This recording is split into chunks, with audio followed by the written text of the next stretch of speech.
आज चाहिँ साउनको अन्तिम सोमबार। म बिहानै उठेर नुहाई गरेर घर बढार कुडार गरेँ, किनभने बिहानै उठ्ने बित्तिकै पहिलो काम नै त्यही भइहाल्छ मेरो। अरू बेलाको पनि यसरी बढार कुडार गरेँ अनि घर पनि एकचोटि पुस्नु पर्यो भन्ने लागेर पोछा पनि लगाएँ।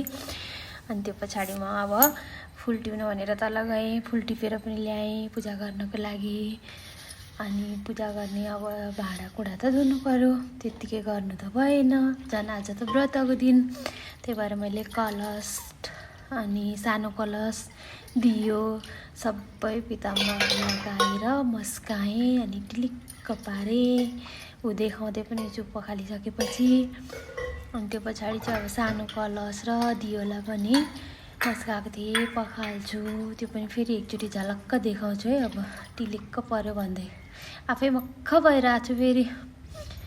अनि त्यो कलशमा चाहिँ मैले फुल लगाएँ अनि अब टक्कसँगले बाहिर लगेर राख्छु, यसरी मूल ढोकाको अगाडिपट्टि राख्छु।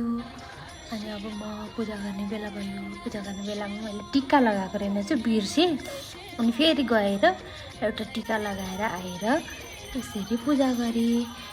पूजा गर्ने ठाउँ चाहिँ देखाइनँ होला, किनभने पूजा गर्ने ठाउँ देखाउनु हुँदैन अरे क्या मान्छेको। त्यही भएर मैले मेरो अनुहार मात्रै निकालेँ, घन्टी सन्टी बजाएर पूजा पनि गरेँ। अनि अब यसो विधि विधान आफूलाई जति आउँछ त्यति गरिसके पछाडि चाहिँ अब म के गर्छु होला, खै के गर्छु हेर्नु है त। त्यस पछाडि चाहिँ पूजा गरिसके पछाडि अब मलाई साडी लगाएर मन्दिर जानु मन लाग्छ। अनि रेडी पनि भएँ, लगाइसकेर मन्दिर जानुलाई रेडी भएँ। अनि बहिनी र म गएको थियौँ, बहिनीले मेरो राम्रो भिडियो पनि बनाइदिनु भयो, मक्ख पर्दैछु यहाँ हेरेर। वरिपरि घुमी बनाइदिनु भएको थियो। अनि भिडियो पनि बनाइसकेँ। अनि फोटो खिचिदिन्छु ल दिदी भन्नुभएको थियो, तर फोटो नखिचिदिएर बहिनीले त भिडियो बनाइदिनु भएको रहेछ, मैले अहिले हेरेर थाहा पाएँ। त्यस पछाडि त ओहो, मेरा पतिदेवलाई त देखाउनै पर्यो साडी लगाएपछि त। मलाई चित्तै बुझ्दैन, नभए फोन पनि उठाउनु भयो। अनि मक्ख परेर देखाउँदैछु।